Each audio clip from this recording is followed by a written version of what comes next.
Bir belə cemaat neden vuruyor?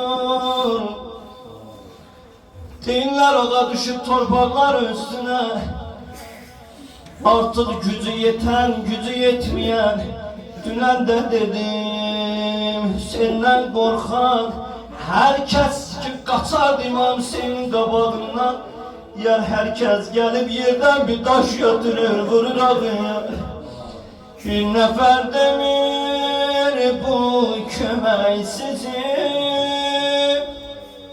Bir belə cemaat neden vuruyor?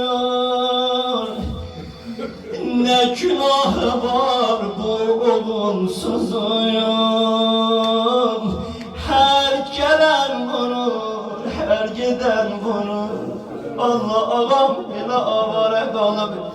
Bakınlar düşman ordusundan, istəyirlər təsbih eləsinlər görək Hüseyin